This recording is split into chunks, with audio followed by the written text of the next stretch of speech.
मित्रों, अगर आपको शुगर है, अगर आपको डायबिटीज है, तो ये 8 चीज़ें आप रोज़ खाइए। दोस्तों 8 चीज़ें खाने से इससे फ़ायदा क्या होगा? आपके शरीर में जो कमज़ोरी है, थकावट है, आपकी जो स्टैमिना पावर कम हो गई है, वो सारी चीज़ें फिर रिटर्न वापस आ जाएगी। और इन 8 चीज़ों का और ख़ास क्या फ़ायदा है? दोस्तों जैसे आप जानते हैं जब आपको शुगर हो जाता है, डायबिटीज हो जाती है तो शरीर कमजोर होने लगता है, आपका पाचन तंत्र कमजोर होने लगता है, जिसके कारण आपके दोस्तों पेट में गैस, कब्ज, एसिडिटी बनती है। इसका कारण क्या है? तो सबसे पहले पेट में जो गैस बन रही है, कब्ज हो रही है, एसिडिटी हो रही है, इसे आप दूर करिए। इसे कैसे दूर कर किया जा सकता है? आपके शरीर में दोस्तों वात और पित्त, कफ पाया जाता है। जब हमारे शरीर का वात, पित्त, कफ बढ़ जाता है तभी हमारे शरीर में सारी बीमारियां होती हैं। तो दोस्तों इसे दूर करने के लिए वात, पित्त, कफ को बढ़ाने वाली जो चीज़ें उन्हें आप मत खाइए। और दोस्तों आप जब जानते हैं शुगर होने के बाद हमें बहुत सारी बीमारियों का भी खतरा बना रहता है। जैसे दोस्तों किडनी फेल होने के चांसेस रहते हैं। और शुगर अगर आपको हो गया तो आपको दोस्तों कभी भी चोट लगती है, वो चोट ठीक नहीं होती। चोट ठीक नहीं होती है और हमारा शरीर वीक हो जाता है, बाल झड़ने लगते हैं, बाल जल्दी से पकने लगते हैं। ये तरह-तरह की बीमारियाँ हमें घेर लेती है। तो दोस्तों जो ये 8 चीज़ें हम बता रहे हैं, इन 8 चीज़ों का अगर आप सेवन करते हैं, तो जो आपके शरीर को में शुगर, ब्लड और डायबिटीज़ बढ़ी हुई है, इसे तो कंट्रोल करेगा ही। उसके साथ-साथ दोस्तों आपके शरीर की इम्यूनिटी को भी स्ट्रॉन्ग बनाएगा, गैस, कब्ज़, एसिडिटी को दूर करेगा और दोस्तों आपको अंदरूनी यानी कि अंदरूनी शक्ति का भी विकास होगा, जिससे आपकी स्टेमिना पावर बढ़ेगी। इसके साथ-साथ दोस्तों आपका शरीर शक्तिशाली भी बनेगा, यानी कि जब आप अंदर से मजबूत होंगे, तो आपकी बीमारी स्वतः अपने आप ठीक होने लगी। तो दोस्तों चलिए जानते हो 8 चीज़ें कौन-सी हैं, उनमें कौन-कौन से प्रोटीन्स, विटामिन्स पाए जाते हैं और आपको ये भी बताएँगे मित्रों इसे कब लेना है, कितनी मात्रा में लेना है, जो आयुर्वेद हमेशा इसी पे फोकस करता है।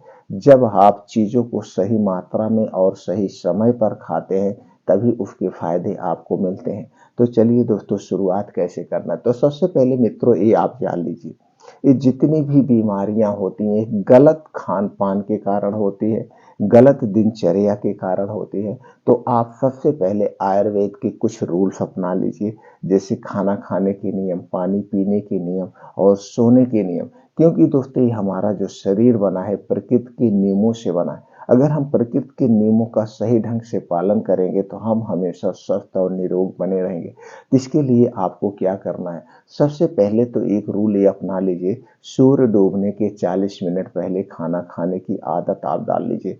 और जो भी खाना खाइए, शाम का खाना वो हल्का सुपाच्य होना चाहिए। सिर्फ भूख मिटाने के लिए आपको रात का खाना खाना है, भूख मिटाने।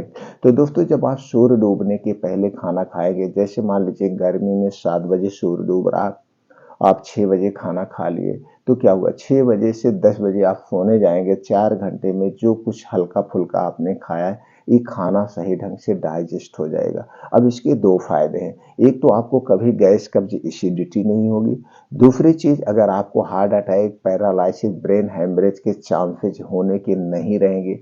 तीसरी 2 बड़ी बीमारी से आप बच गए। तीसरी बड़ी बीमारी ये है आपका पाचन तंत्र कभी खराब नहीं होगा और ये जो आपका शुगर है, ये शुगर आपका शरीर अपने आप ठीक होने लगेगा। कैसे ठीक होने लगेगा? दोस्तों यहाँ पे आपको 16 घंटे की फास्टिंग हो गई, 16 घंटे की फास्टिंग। और दोस्तों आप जानते हैं जब हम व्रत रहते हैं, उपवास रहते हैं, इस समय हमारा शरीर अपनी बीमारी को खुद ठीक कर लेता है। कैसे? क्योंकि इस समय दोस्तों हमारे शरीर का टेम्परेचर 2 से 3 डिग्री सेल्सियस कम हो जाता है। तो यहाँ पे 16 घंटे की फास्टिंग हो गई। अब आज आपने शाम को 6 बजे खाना खाया, अगले दिन आप 10 बजे दिन में खाना खाएँगे, 16 घंटे की फास्टिंग में दोस्तों जब आप रात में सोने जाएँगे, तो यहाँ पे आप तन, मन, धन से सोएँगे। पूरी रात आपके सारे ऑर्गन आराम करते हैं और इसीलिए कहा गया रात का मतलब रात होता है। रात में हमें कुछ नहीं खाना पीना चाहिए, सिर्फ सोना चाहिए, आराम करना चाहिए। तो दोस्तों पहली आदत ये अपना लीजिए। दूसरी आदत जो आपके शरीर में वात पित्त कफ को बढ़ाती है, इसे आप मत खाइए। दोस्तों चीनी से बनी हुई कोई चीज मत लीजिए, मैदा से बना हुआ कोई सामान मत लीजिए। और दोस्तों रिफाइन किया गया, डबल रिफाइन किया गया, पामोलिन, डालडा से बना हुआ कोई सामान मत लीजिए। बाहर की कोई चीज मत खाइए। ठंडा पेय पदार्थ हमें कभी नहीं लेना चाहिए।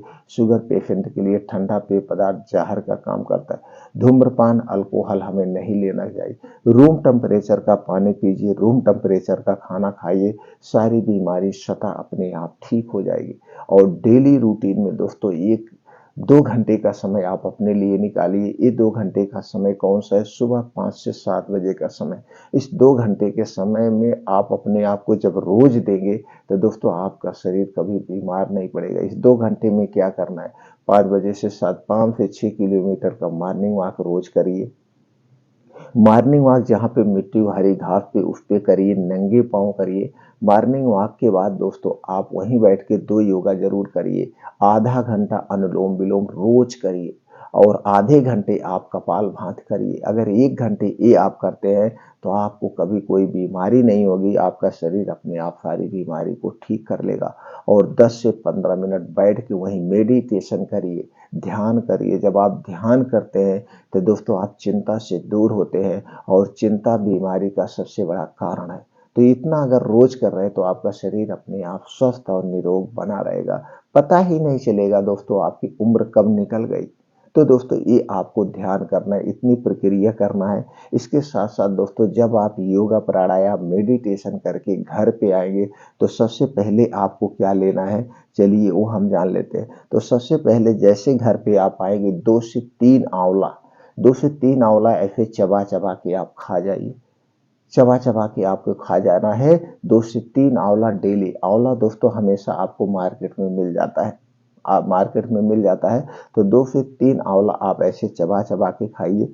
उसके 1 घंटे के बाद आपको लेना है अलसी का बीज 1 चम्मच, कद्दू का बीज 1 चम्मच, बादाम 8 से 10 पीस लेना है, अखरोट 2 से 3 पीस लेना है, मखाना 10 से 15 पीस लेना है। इसे मार्केट से लाइए, इसे धुल देना है। धुल करके मिट्टी के बर्तन में आप भिगो दीजिए और आंवला खाने के बाद इसे आपको खाना है। आंवला खाने के बाद ये सारे बीज बैठ के इसे चबा चबा के खाना है। अब इसे खाने के बाद आपको 3 घंटे तक कुछ नहीं खाना पीना है। 3 घंटे तक आपको कुछ मुंह में नहीं जाएगा। 3 घंटे तक आपके मुंह में कुछ नहीं जाएगा। अब दोस्तों 3 घंटे तक ये डाइजेस्ट होगा। अब इसको खरीदते समय एक चीज ध्यान देना है, बीज अब मार्केट में 2 टाइप के होते हैं, एक खाने वाला बीज होता है, एक जमाने वाला बीज होता है। तो दोस्तों आपको खाने वाला बीज लेना है, जमाने वाला बीज नहीं लेना है। तो खाने वाला बीज कहाँ मिलेगा? पंसारी की दुकान पर, ड्राई फ्रूट की दुकान पर, या कुछ किराना वाले भी रखते हैं वहां से लेना है। और बादाम खरीदते समय एक सावधानी बरतना है। बादाम मार्केट में 2 टाइप की मिलती है, एक होती है खट्टी बादाम और एक होती है मीठी बादाम। दोस्तों हमें खट्टी बादाम नहीं लेना है। खट्टी बादाम में साइनाइड टाइप का पॉइजन पाया जाता है जो हमारे स्वास्थ्य के लिए हानिकारक है। आपको मीठी बादाम लेना है। ये हो गया दोस्तों दूसरी प्रक्रिया। और दिन भर में आप एक सलाद जरूर खाइए। खाना कम खाइए, एक बार सलाद खाइए और दिन में एक बार खाना खा लीजिए बस। और शाम को 5 से 6 बजे या दिन भर में एक बार आपको दोस्तों क्या लेना है? गाजर। गाजर लेना है 250 ग्राम, चुकंदर लेना है 50 ग्राम। गाजर और चुकंदर का आपको जूस निकालना है। दोस्तों आप जानते हैं कि चुकंदर जो है आयरन का खजाना है। अगर आप 50 ग्राम चुकंदर रोज ले रहे हैं या 100 ग्राम चुकंदर रोज ले रहे हैं तो आपके शरीर में कभी खून की कमी नहीं होगी और ना तो कभी दोस्तों हीमोग्लोबिन आपका कम होगा। तो दोस्तों चुकंदर एक दिन में कितना लेना चाहिए? 50 ग्राम से 100 ग्राम। 100 ग्राम से ज्यादा मत लीजिएगा। अगर आप 100 ग्राम से ज़्यादा लेंगे तो आपको गैस, कब्ज, एसिडिटी हो सकती है क्योंकि इसमें आयरन अधिक मात्रा में पाया जाता है। तो आपको क्या लेना है? 50 ग्राम से 100 ग्राम चुकंदर लेना है और दोस्तों 200 ग्राम से 250 ग्राम आपको गाजर लेना है। दोस्तों गाजर विटामिन ए और प्रोटीन का खजाना है। तो ये दोनों चीजें जब आप लेंगे तो आपके शरीर में कभी विटामिन ए की कमी नहीं होगी, कभी आपके शरीर में प्रोटीन की कमी नहीं होगी, ना तो खून की कमी होगी। तो इसे क्या करना है? जूस निकालना है और जूस निकाल करके दिन भर में एक बार चाहे जब इसे आप पी लीजिए। बस इतना ध्यान देना है, इसका जूस पीने के 1 घंटे पहले कुछ नहीं खाना पीना है और जूस पीने के 2 घंटे बाद तक आपको कुछ भी नहीं खाना पीना है, कुछ भी आपके मुंह में नहीं जाएगा। तो दोस्तों आप देखेंगे हमेशा स्वस्थ और निरोग रहेंगे और आपके शरीर में कभी कोई बीमारी नहीं। दोस्तों अगर चश्मा नहीं लगा तो चश्मा नहीं लगेगा, और चश्मा अगर आपको लग गया है तो दोस्तों उस चश्मे का नंबर धीरे धीरे कम होता जाएगा, क्योंकि जो कमी से चश्मा लगा वो कमी की पूर्ति हो जा रही। तो दोस्तों देख रहे हैं धीरे धीरे आपके शरीर अंदर से विकसित होगा। और अगर दोस्तों एक उपाय और कर सकते हैं उसी के साथ अपनी ताकत को बढ़ाने के लिए, वो है दोस्तों आपको 1 गिलास दूध, अगर मित्रों 1 गिलास दूध वो भी घर का दूध मिल जाए तो सबसे बेटर है। दूध घर का होना चाहिए, अगर इसमें देसी गाय का दूध मिल गया तो जान लीजिए और बढ़िया है। तो देसी गाय का 1 गिलास दूध लेना है और इसी दूध के साथ आप ले सकते हैं दोस्तों अश्वगंधा पाउडर। अश्वगंधा पाउडर 1 चम्मच ले लीजिए, 1 चम्मच त्रिफला चूर्ण ले लीजिए। ये दोनों को इसी दूध के साथ रात में खाना खाने के 1 घंटे के बाद ले लीजिए। तो दोस्तों आपको क्या होगा, आपके शरीर की जो नसें वो मजबूत होगी, हड्डियां मजबूत होगी, स्टेमिना पावर को बढ़ाता है ये अश्वगंधा। और त्रिफला का क्या काम है दोस्तों, जो आपका वात पित्त कफ बढ़ा हुआ है, वात पित्त कफ को बैलेंस करेगा, गैस कब्ज एसिडिटी को छुटकारा दिला देगा। चूंकि त्रिफला चूर्ण इसीलिए जाना जाता है आपकी पुरानी से पुरानी कब्ज को, पुरानी से पुरानी गैस कब्ज एसिडिटी को दूर करता है। तो दोस्तों ये और तरीका इसमें आप शामिल कर सकते हैं। अगर इतनी प्रक्रिया आप डेली कर रहे हैं तो दोस्तों 28 दिन बाद आप देखेंगे आपके शरीर में एक अजीब सा परिवर्तन होगा। आपके जो ब्लड शुगर बढ़ा हुआ है, डायबिटीज बढ़ी हुई है, आप देखेंगे धीरे धीरे उसकी दवा कम होती जाएगी और आपका शरीर खुद इसे ठीक करे। अगर इन सारे नियमों का आप पालन कर रहे हैं तो दोस्तों हो सकता है कि आपकी डायबिटीज जड़ से खत्म भी हो जाए।